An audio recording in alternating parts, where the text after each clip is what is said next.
Okay, welcome to the next episode. Last time we did this.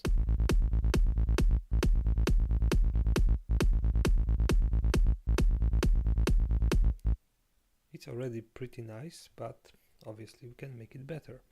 So we will use another modulator. The usual trick with the bass lines is to make a little glide at the front of the note in order to make it more kick-like. Yes, it will sound a bit like a kick. By the way, let's maybe rename the channels. Kick.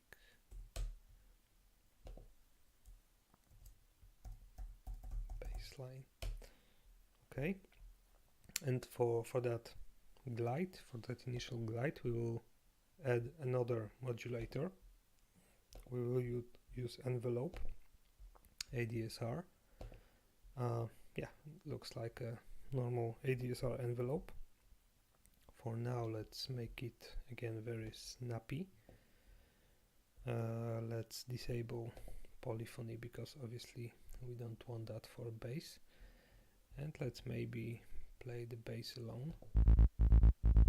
Okay, so what we want to modulate is this pitch knob. Yeah, let's attach this to the pitch knob and let's go, let's say, up 2 octaves.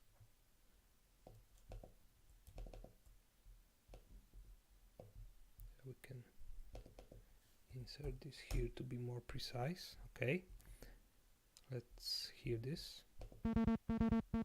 Okay, that's not what we want, but that is because we have a quite long decay.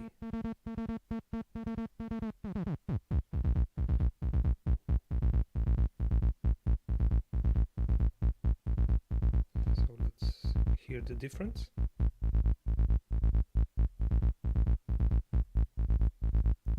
Yeah, maybe let's make it even shorter.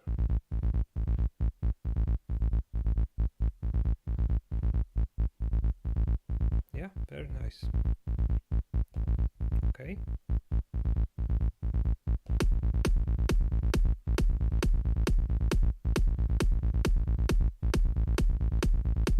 Yeah, I like this. Okay, but the bass line still doesn't have enough bass.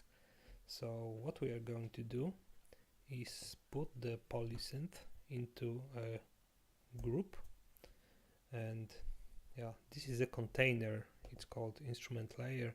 It's equivalent of Ableton Live's instrument rack.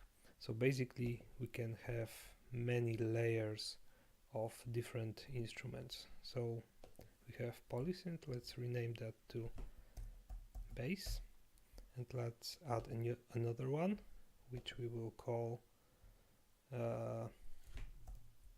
sub, and we will use Bitwig's DC offset device, which we cannot find here because it's not an instrument, but we can find it here because it's an effect. So what DC offset does, it moves the membrane of the speaker. So listen to this.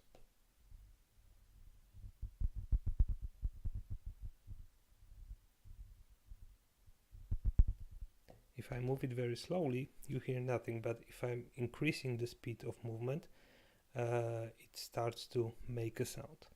So how to make it move fast? Again, let's add a modulator. For that we are going to use LFO. I think this one will be the best. Yeah. So this is basically our oscillator. Yes, this is the shape of the movement. So first of all, we're going to restrict the amplitude of the movement so that it isn't very loud, and let's map that to our speaker, so to speak. Yeah, and you see this going up and down very slowly because it's a low frequency oscillator. If we increase that to kilohertz range, you hear a sound.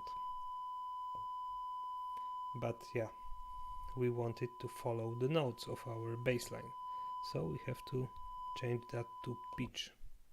And now when I play the clip, maybe let's solo this first. Yeah, we already hear something, but obviously we need some envelope here.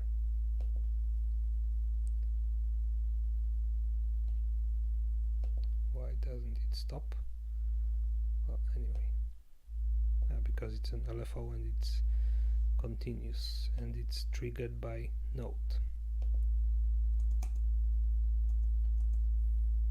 Okay, so we need again an envelope. We will use the same ADSR. We want very short attack, no sustain, no release, and probably also short decay, and we will map that shape, this envelope, to the volume. And now let's play the clip. Yeah, we have a sub bass.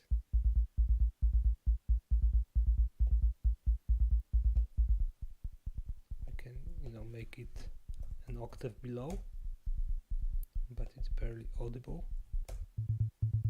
One octave above. Yeah, I like it a lot. One thing, we are going to add EQ too, with just 2 poles. We don't need the high end of that.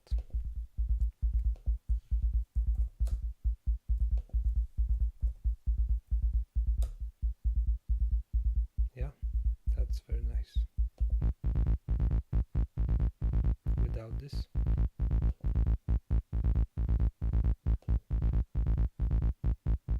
yeah, it's more bassy. And with the kick.